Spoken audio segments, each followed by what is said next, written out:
بسم الله الرحمن الرحيم. قل إن كانت لكم الدار الآخرة عند الله خالصة من دون الناس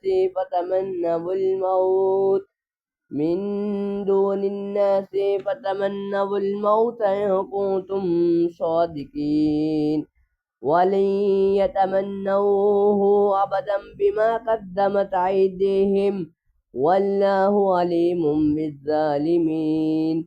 ولتجدنهم أحرص الناس على حياة، ومن الذين أشركوا يود أحدهم لو يؤمر ألف سنة وما هو بمزحزحه من العذاب أن يؤمر، والله بصير بما يعملون. قل ما كان عدوا لجبرائيل فإنه نزله على قلبك بإذن الله مصدقا لما بين يديه وهدى وبشرى للمؤمنين. ما كان عدوا لله وملائكته ورسله وجبريل وميكال فإن الله عدوا للكافرين. ولقد أنزلنا إليك آيات بينات وما يكفر بها إلا الفاسقون. أوكلما عاهدوا عهدا نبذه فريق منهم، بل أكثرهم لا يؤمنون. ولما جاءهم رسول من عند الله مصدق لما معهم نبذ فريق من الذين أوتوا الكتاب كتاب الله وراء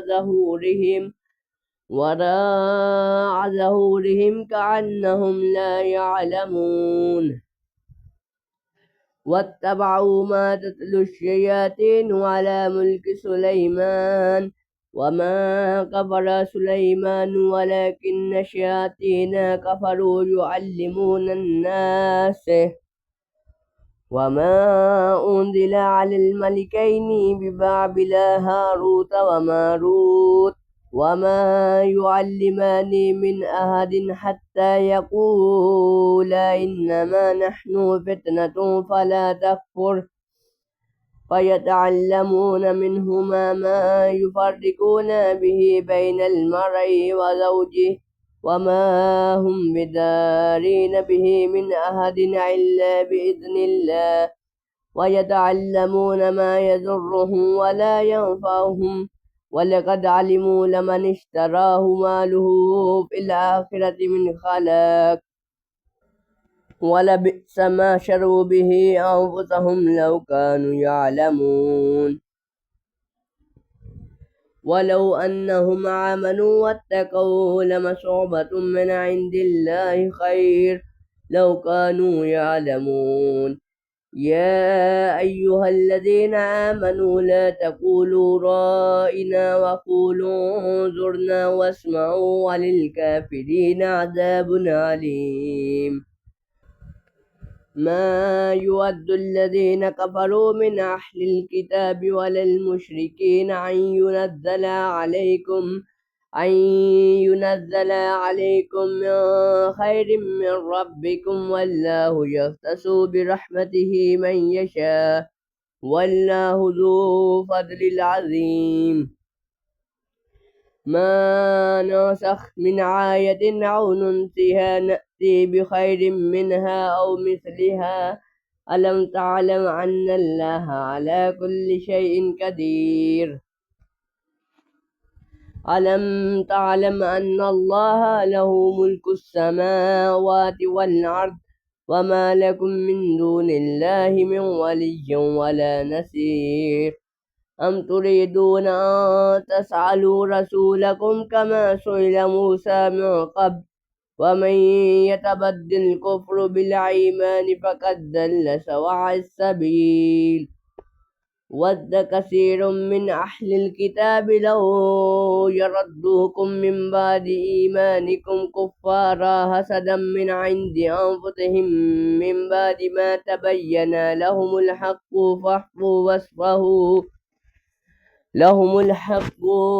فاعفوا واصفحوا حتى يأتي الله بأمره إن الله على كل شيء قدير وأقيموا الصلاة وآتوا الزكاة وما تقدموا لأنفسكم من خير تجدوه عند الله إن الله بما تعملون بصير وقالوا لن يدخل الجنة إلا من كان هدى أو نصارى تلك أمانيهم قل هاتوا برهانكم إن كنتم صادقين